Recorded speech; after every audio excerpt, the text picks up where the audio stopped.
Good morning, and welcome to First Unitarian Universalist Church of Rochester.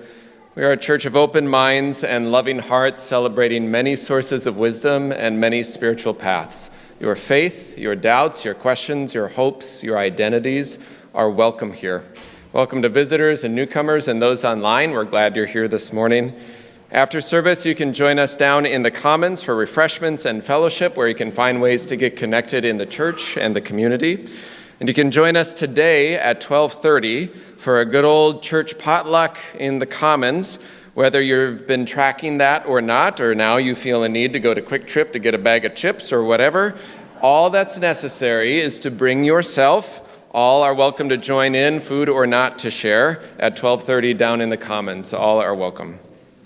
And Tuesday evening, all are welcome to join us for a special webinar that we'll host here in the Commons, led by our national UU Justice leaders for defending trans lives, gaining tools for advocacy and congregational practices of inclusion. For more information, see Shelley Rowe, our social justice coordinator, That's Tuesday at 7 o'clock in the evening here. All are welcome. And every Wednesday, you can join us for dinner prepared by our cook teams, followed by opportunities for learning and connection and community, including choir and childcare. This week is a special open choir rehearsal. Whether you've wanted to try out choir or are just curious or simply want to sit in the back of the sanctuary and listen during rehearsal, if you didn't know, it's a fully welcome, no audition, and everybody can join choir. So you really can join any time, but this Wednesday is a special time to come try it out. So supper's at 5:30, choir at 6. All are welcome this Wednesday night. We hope to see you there. And today's offering and service is a special eco-justice focus, and Barb Foss has some to share about that this morning. Do you want to step?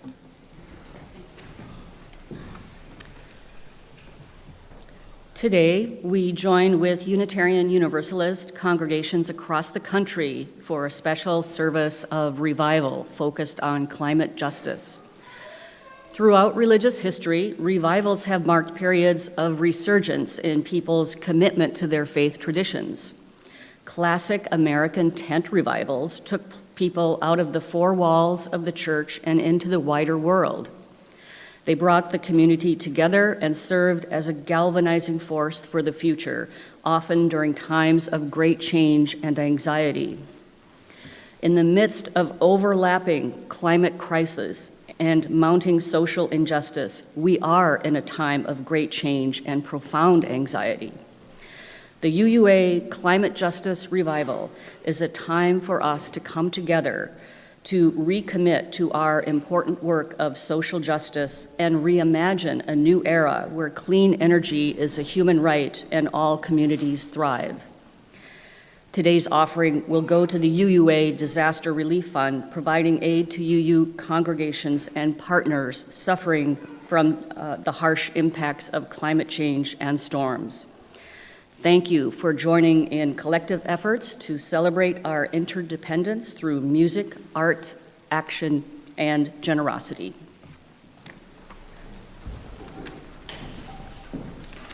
Thank you, Barb, and all those who are participating and helping lead in this effort today.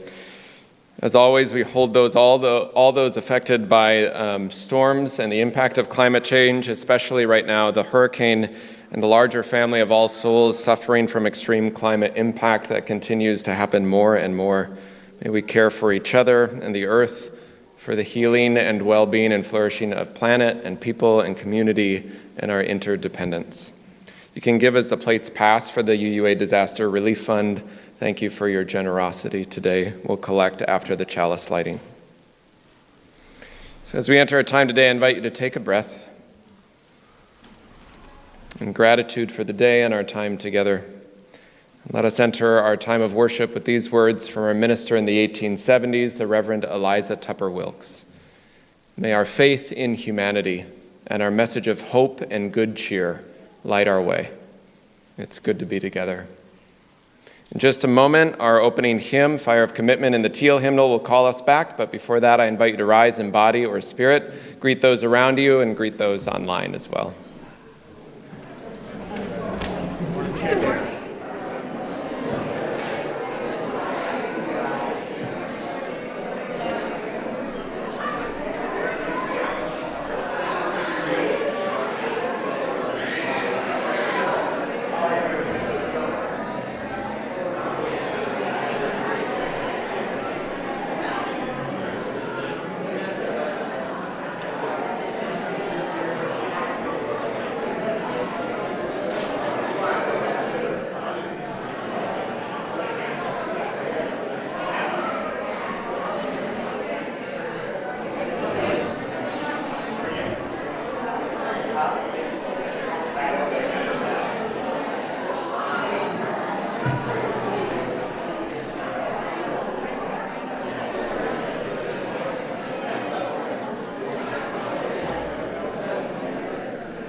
to live deliberately.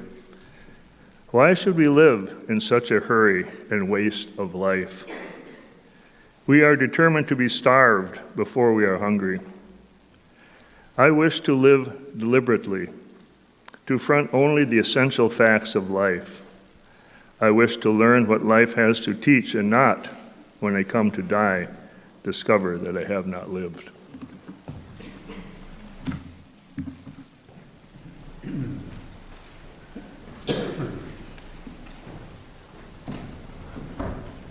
In gratitude, we'll receive today's offering.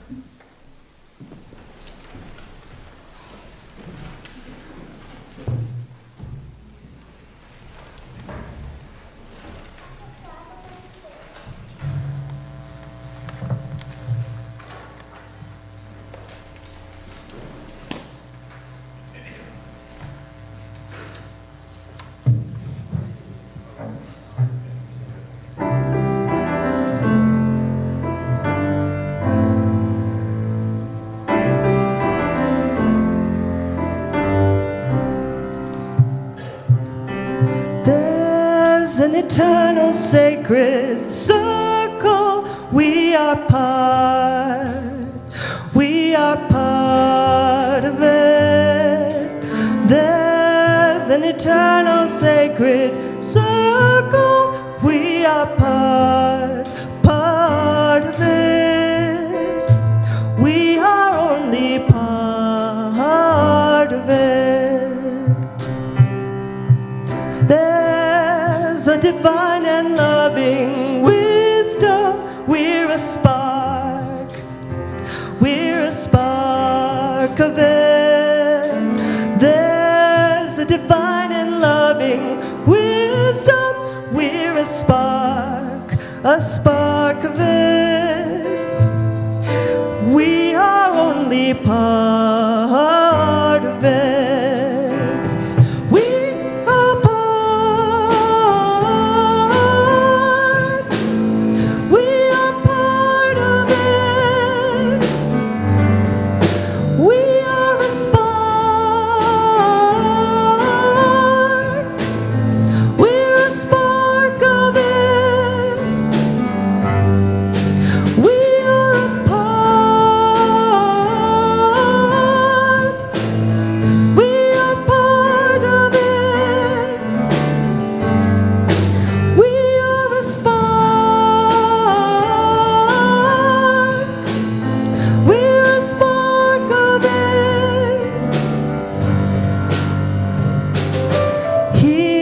As one voice we choose survival, and we start to make an art of it.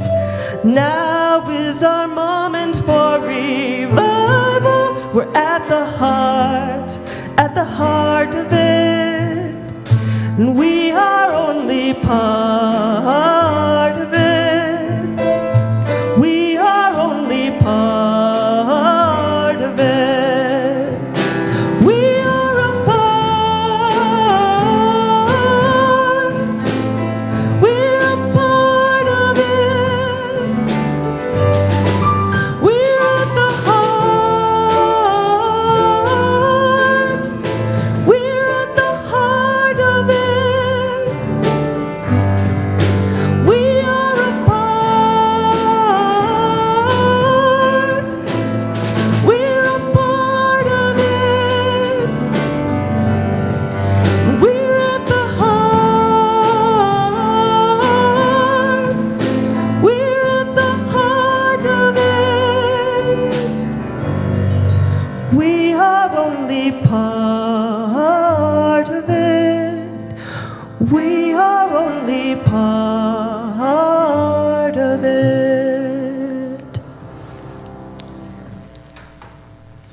As part of today's special service, we are part of this larger Unitarian Universalist Association. So there are churches all over the United States taking part in this. But to remind us that we are just a small part of this piece, of this larger movement, the president of the UUA, Reverend Dr. Sophia Betancourt, will be reading to kids all across the country. So let's sit back and enjoy today's story together.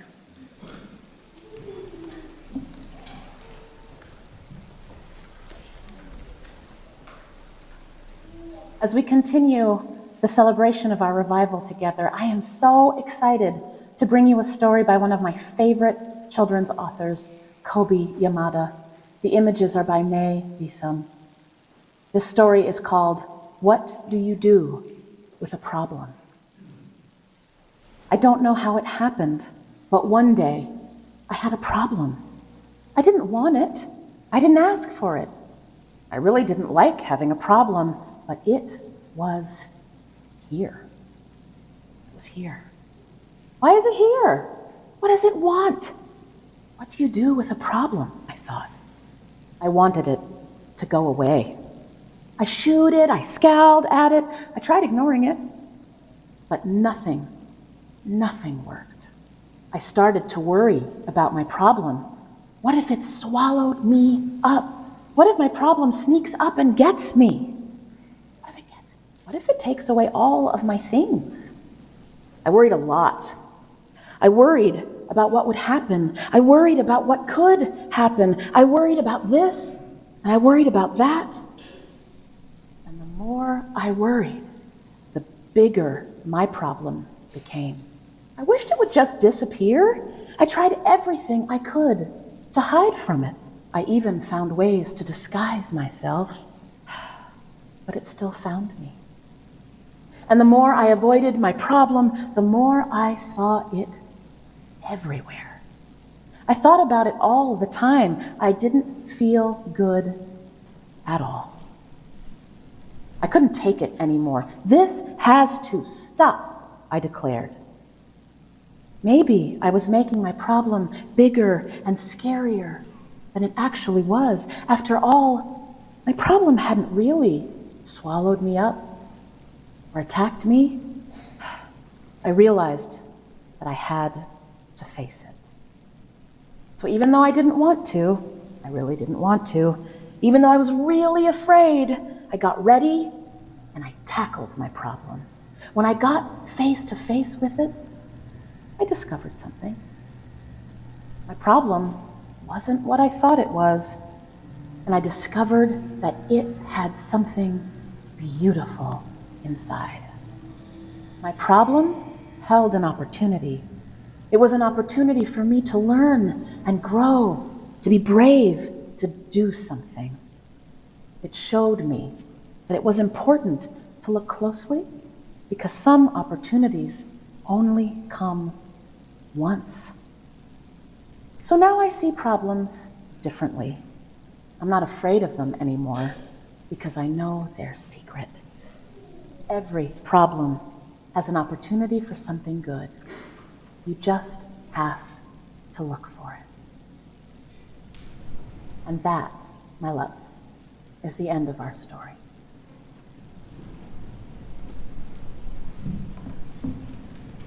This is a great reminder that whenever we're faced with something larger than we are, a problem that we feel is so huge, we can solve it together. So as the children's benediction is played, I will meet children up through 8th grade over by the door to walk down together.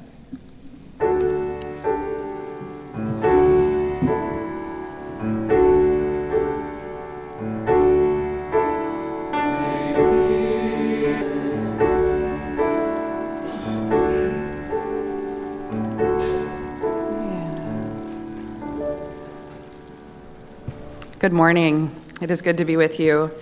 I invite you to settle in here as we create a place of communal caring and connection. It's our time to pause amidst the busyness of our lives, to slow down enough to consider the beauty that is here all around us, and to open a space for listening and love. Here we honor all who support us in this caring, loving, and all-inclusive ministry. We send gratitude to Mary Jane McCarty, serving as our caring coordinator, arranging care for our members and friends in need for the last 2 weeks. Annaline will take over tomorrow for the next 2, and we thank her for that. The members of our caring committee are wonderful examples of our compassionate community, holding us up as we go through challenging and happy times. And life can be challenging. We could all use some extra support with what life throws at us. And if you are experiencing those challenges in your life, we encourage you to reach out for support and help. If you need additional care or personal pastoral care, please reach out to Reverend Luke or myself with that request. I'd like to share my gratitude to all who participated, volunteered for, shopped at, and supported the UU Handcrafted Bazaar yesterday. It was a beautiful, warm day celebrating the inclusivity and creativity of our community. Through booth rental, we raised over $2,000 for First UU. So please keep supporting local artists, for they make our community beautiful. In this community, we share pieces of our lives with one another. We do this because all people here have value. Each person's experience matters. We lift up those who are experiencing sadness, illness, or loneliness. May the strength and love in our congregation help guide you. We revel in those who are experiencing joys in their lives. May their happiness lift us all, and may their joy filter into all around them. Margot Stick shares that her recovery from her second shoulder replacement on September 18th is going smoothly. Support from so many fellow UUers, along with a daily dose of patience, is getting her through this recovery, and we continue to send her healing strength. And we hold in our hearts this morning Mason Robinson. Mason will undergo very important gender-affirming surgery on Tuesday, October 1st. As they recover, we send healing strength and love along this journey of them finally being able to live their truth. Cards of support and well wishes are welcome for all. The Cards of Support list that is compiled weekly contains several members and friends of the church who are experiencing those challenges or happy times, and is posted in the entryway of the church as well as through a link in your e-news. We provide cards and postage and welcome you to leave the cards you write down on near the basket for mailing. We encourage you to spread well wishes in this way. Here, our service to each other, to the world, and to our faith is our focus. Let us carry that out into the wider world. May the faith in the spirit of life, love for the community of earth, and love for the light in each other be ours now and in all the days to come.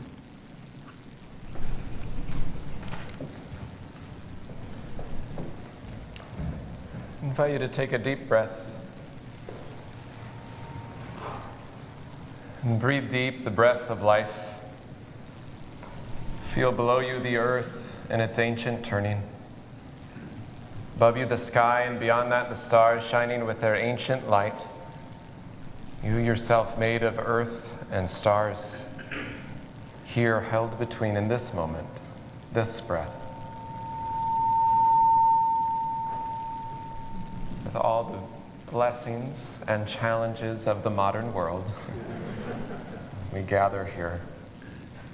I invite you to this time of meditation and this time of prayer, first by sharing silence together.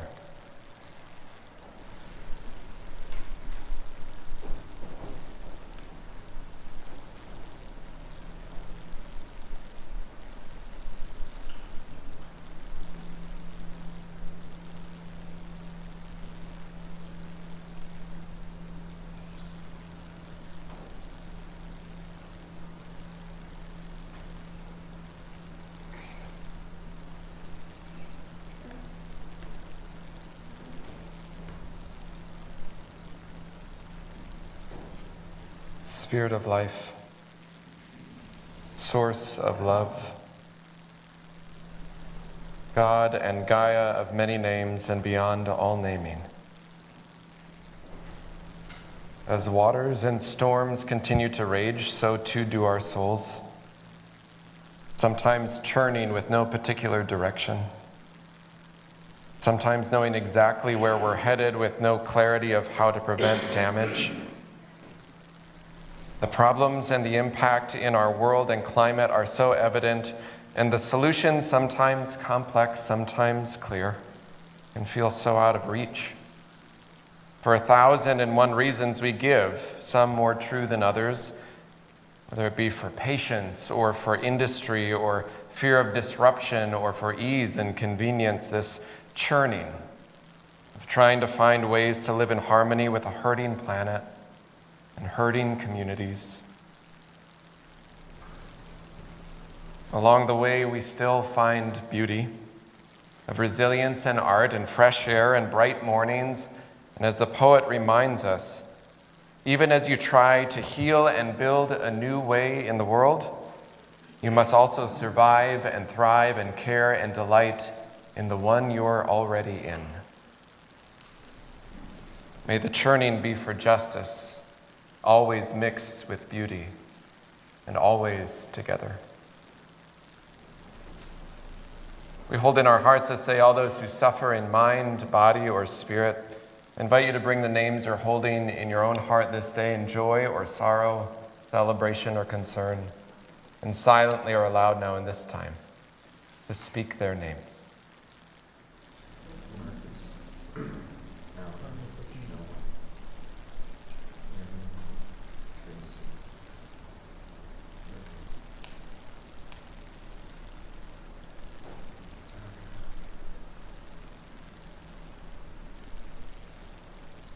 For all the names and places known and unknown, may we be held in love and grace.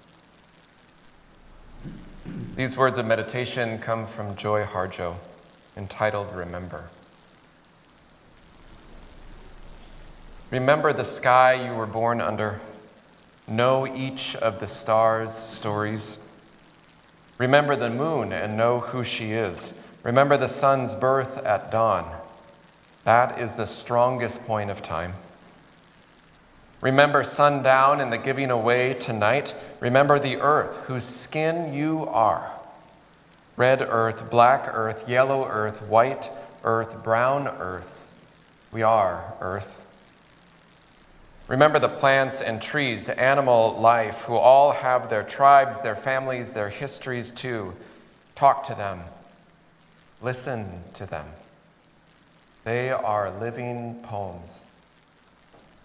Remember the wind and remember her voice. She knows the origins of the universe. Remember you are all people, and all people are you. Remember you are this universe, and the universe is you. Remember all is in motion, is growing, is you. Remember language comes from this. Remember the dance language, all that life is. Remember. May that be so. Amen.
The Peace of Wild Things by Wendell Berry.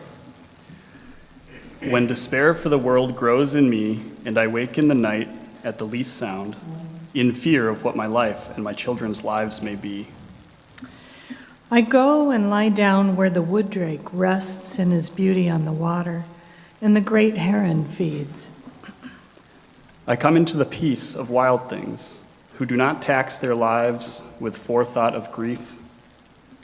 I come into the presence of still water, and I feel above me the day-blind stars waiting with their light. For a time, I rest in the grace of the world and am free.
choir. So it was under the overhang of a bathhouse. In the humid summer woods, a small community there began to form. It began with the moss that was growing on a rock, and the sticks then gathered into tiny little pathways and beds and rooms with leaves and acorns that formed the windows and the places of rest and play. Nestled safely behind a bike rack, the children would stop to and from the bathhouse to make this their beautiful little fairy garden home. But then the magic happened. Other children in the park, finding this, left a stone with a message about kindness and love, and then they wrote out a note with their names about how they loved this fairy garden. They began adding to it, and each time these children would go back and forth, and these children would go back and forth, something would shift and change and come to life in this small little fairy garden. And then back and forth was returned over and over, each little trip a pilgrimage to this tiny little sacred site. Magic and mystery and kindness was shared by never meeting each other in person. A sacred recognition of the stranger, rooted in the creation of something natural and beautiful in the quiet, safe, public corner of the Minnesota State Park campground. Things once scattered, left seemingly void of life, were gathered together and revived like a revival, which means to live again, to come alive, come to life again. Poet Alice Walker writes, "The nature of this flower is to bloom, rebellious, living, against the elemental crush, a song of color, blooming for deserving eyes, blooming gloriously for itself." This is part of the work of eco-justice, to notice the beauty of the minuscule, the local, simple places, and name and know and experience them all as sacred. And that's why we care so much about the biggest, hardest questions of nature and justice, is because we love the small things in our daily lives, and we want to protect them. Activist Rachel Taylor holds the complexity of climate crisis and our everyday tasks in this way. She writes, "The real secret of the apocalypse is not that it comes with a bang or a whimper, but that it comes while you're doing other things. Taking the kids to school, paying the bills, going to see your friends play, but your neighbor still has to do the laundry and schlep his mom to the grocery store. So you try to keep going and take care of the things you can while still working, while still also fighting injustice, working to stop genocide. Some days it's just surviving," she writes. "Other days you can put your body between the machine and those most vulnerable to you. The secret," she says, "is that you don't get a break when you're building a better world. You have to do it while you're surviving in this one. You have to do it because it's exciting and dangerous and subversive and necessary. And you still have to do the dishes. You have to build a better world while still surviving in this one." Another activist writes that they wake to each day with the horrible choice between saving and savoring the world. They say, "How do I plan my day then?" That's the tricky thing, is it not? The both and of ethics and advocacy, the both and of spirituality or religion, the both and of wanting to work with others without compromising your deeply held values, of caring for the impact on real lives of workers and labor while not leaving the land to be destroyed because of the pressures that capitalism and industry put on all of our lives collectively.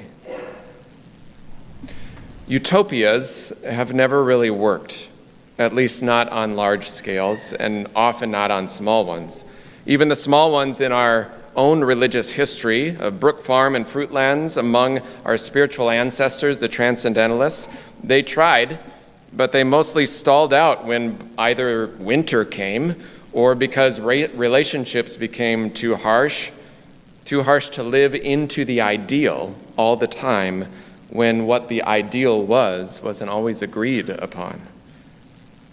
There's always this tricky balance, this ethical calculus that we talk about that can feel impossible to navigate. I believe that generally we do better as humans and as community when we find ways to stay connected to each other, especially connected to those we don't even know. When we make space in the mind and the heart for the things that bring joy, that remind us of beauty that we are working to protect. And there will always be opposition. Perhaps one of the hardest, most complicated things we discern is how to find effective, meaningful ways to be okay with ethical conflict within, speaking or promoting values of justice, being willing to move into uncomfortable spaces, pushing the boundaries, or at least of my own Midwestern comfort, to know that we need to speak and act boldly sometimes, even when it's uncomfortable. And that critique, or more appropriately, holding those with power with enough respect to be direct with them about what you value. Sometimes that can mean disrupting commerce or disrupting easygoing conversation or 1,000 other things that might be confrontational or not, uncomfortable, but like the old religious teaching, to speak the truth in love. Always doing both, truth and love, because we need it all. Together we can gather the courage, I believe, that we need, where people and planet and community thrive, and almost always it begins and is most effective when you're in relationship and you're in local community. The development and protection of state and national parks is a simple example of opposition and persistence. I was humbled by the story and bravery of Mary Gibbs that I shared a little bit about last summer, the first woman to serve as a park commissioner, going head-to-head with the head of the lumber company destroying the lakeshore around Itasca. Now it's one of the most visited parks in Minnesota, gathered around the headwaters of the Mississippi. My children and maybe some of you have slipped on those rocks as well. But in a time where her voice was not socially protected, she spoke in defiance to the lumber company head, who told her not to lay a hand on the lever to change the water levels. She was under the threat of a gun pointed right at her. And Mary Gibbs replied, "I'll put my hand here and you're not going to shoot it off." And she did get the water levels changed for a time. But then also the power of lumber and politics couldn't protect her work long term. And that eroded over time too, till it could become protected again later on. You win small victories, but the larger work always remains of protection. Or in Yellowstone National Park, established amongst great opposition, which was followed by over 20 years of lawmakers trying to reclaim the land for logging and homesteading and more. And in the park in 1926, even the best intentions sometimes go bad. The last wolf pack in Yellowstone was eliminated by park employees as part of a policy to eradicate all predators, leading to an imbalance in the entire ecosystem, of course. Hindsight, we know this. Elk populations surged, resulting in overgrazing of willows and aspens. The loss of trees led to a decline in birds, eroding riverbanks, affecting wildlife depending on flowing waters. Water temperatures also rose, impacting fish and other wildlife. In 1995, just 14 wolves were rewilded in Yellowstone.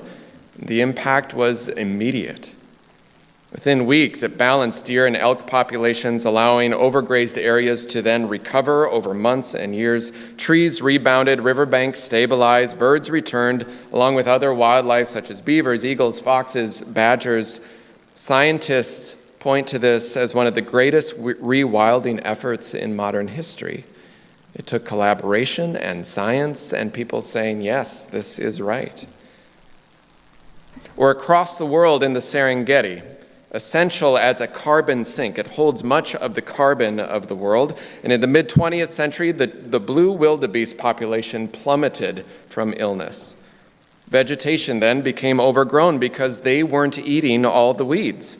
causing excessive wildfire to annually destroy most of the ecosystem, turning the carbon-capturing landscape that it was into a huge producer of greenhouse gas for the first time.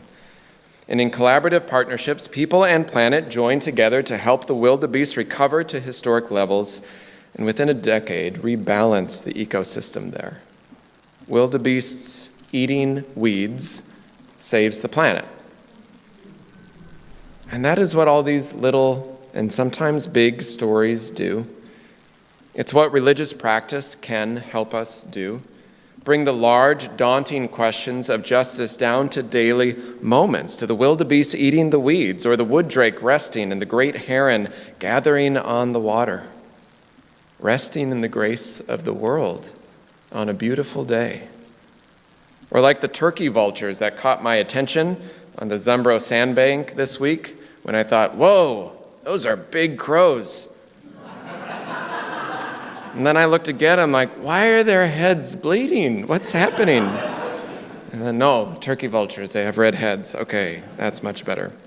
I did check with a birder friend of mine to make sure, like, those are turkey vultures, right? And he's like, yeah, they definitely were.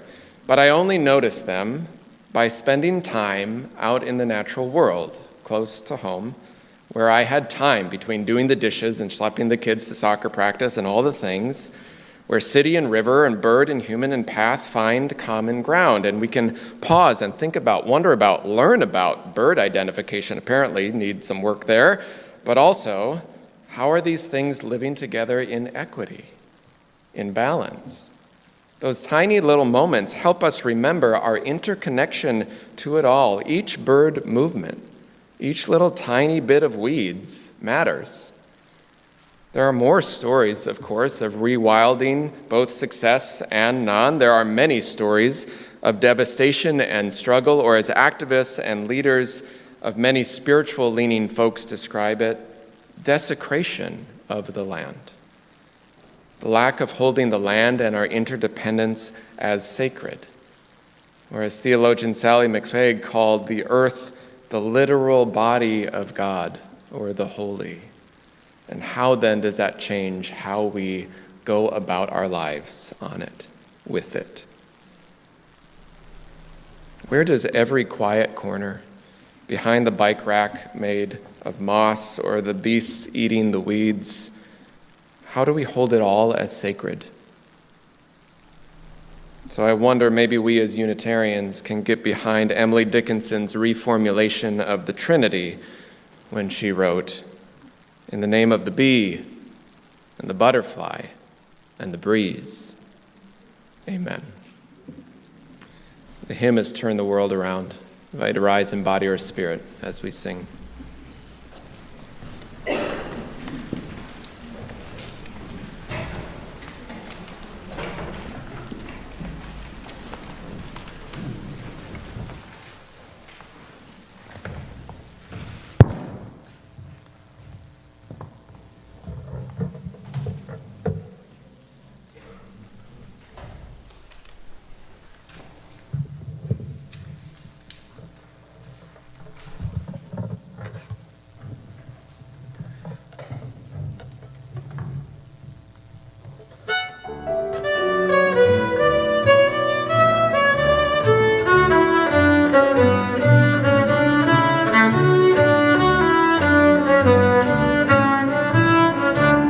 We come from the fire, living in the fire. Go back to the fire, turn the world around.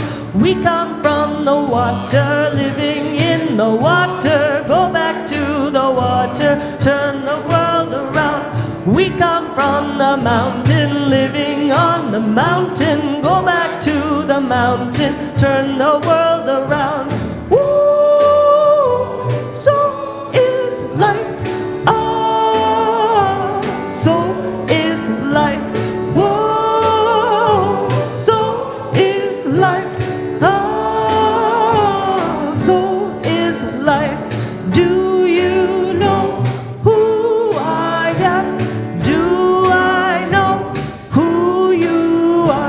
See we one another clearly. Do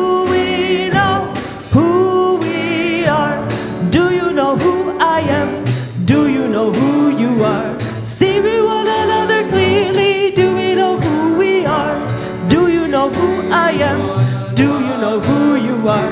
See we one another clearly, do we know who we are? Woo! So is life a body? Whoa! So is life. Whoa! So is life a body? Whoa! So is life. Water make the river, river wash the mountain, fire make the sunlight turn the world around. Heart is of the river, body is the mountain, spirit is the sunlight, turn the world around. We are of the Spirit, truly of the Spirit, only can the Spirit turn the world around. Woo! So is life. So is life. Woo! So is life a body? Whoa! So is life. Woo! So is life a body? Whoa! So is life. Woo! So is life a body? Whoa! So is life. Thank you. So for benediction part 1, I invite you to be seated. And we're going to hear a few words from my dear friend and colleague, the Reverend Dr. Molly Hausch-Gordon, serving in Columbia, Missouri.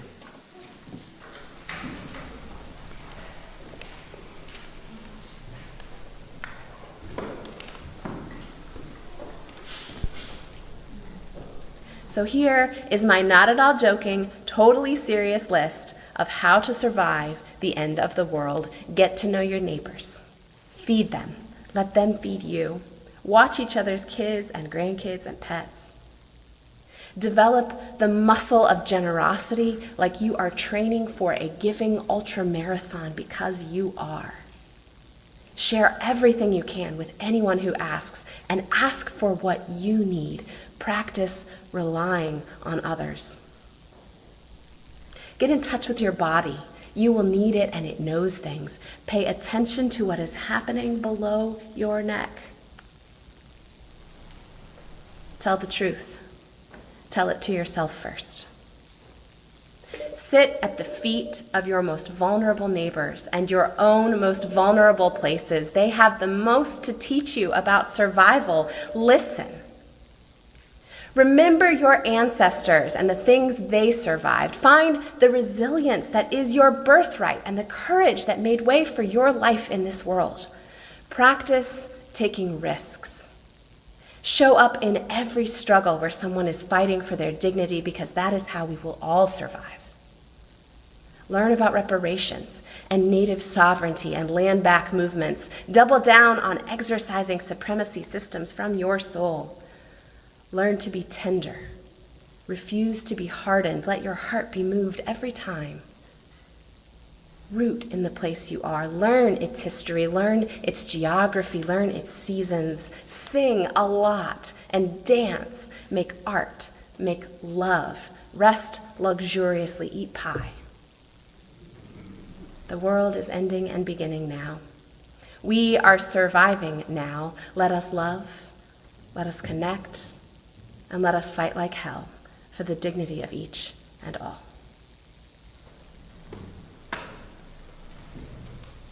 While you, as you're comfortable, place a hand on your heart toward the sky or earth in gratitude for the work we do together, the art and beauty that we lean into, so that you know all is sacred. Go yonder, and gather the people. Give them not hell, but courage and hope. Give them something of the love you have found here, and tell all the people that love is our home. Amen.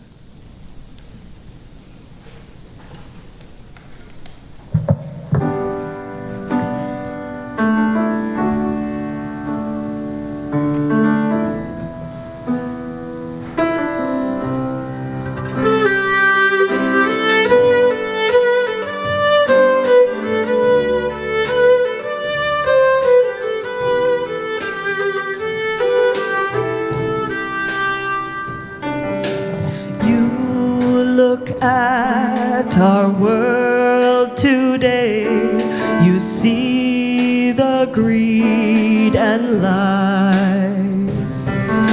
I know that it's not easy to think we will survive. It seems like we're lost here with no clear way out. If we work together, we'll swim through the drought. Disasters and fires we can't face alone. Remember that this is our home. When the storms of life drown you out and your faith is low and you're full of doubt, see the children play, 'cause there is hope in us.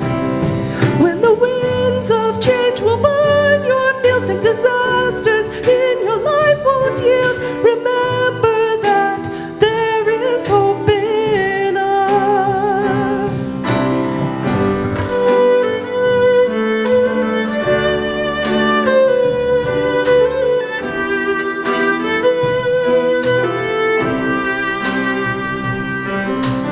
You look out and see every person for themselves.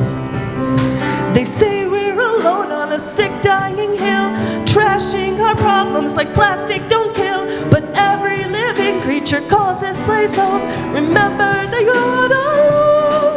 When the storms of life drown you out and your faith is low and you're full of doubt, see the children play, there is hope in us.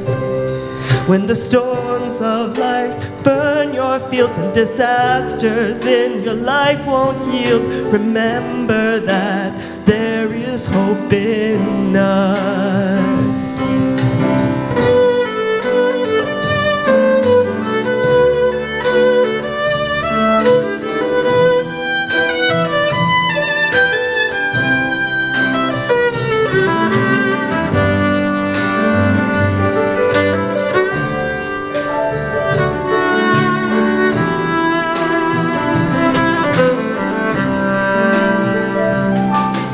They say we're alone on a sick, dying hill, trashing our planet like plastic don't kill. But every living creature calls this place home. Remember that you're not alone. When the storms of life drown you out and your faith is low and you're full of doubt, see the children play, 'cause there is hope in us. When the winds of change will burn your fields and disasters in your life won't yield, remember that there is hope in us. When the winds of change will burn your fields and disasters in your life won't yield, remember that there is hope in us.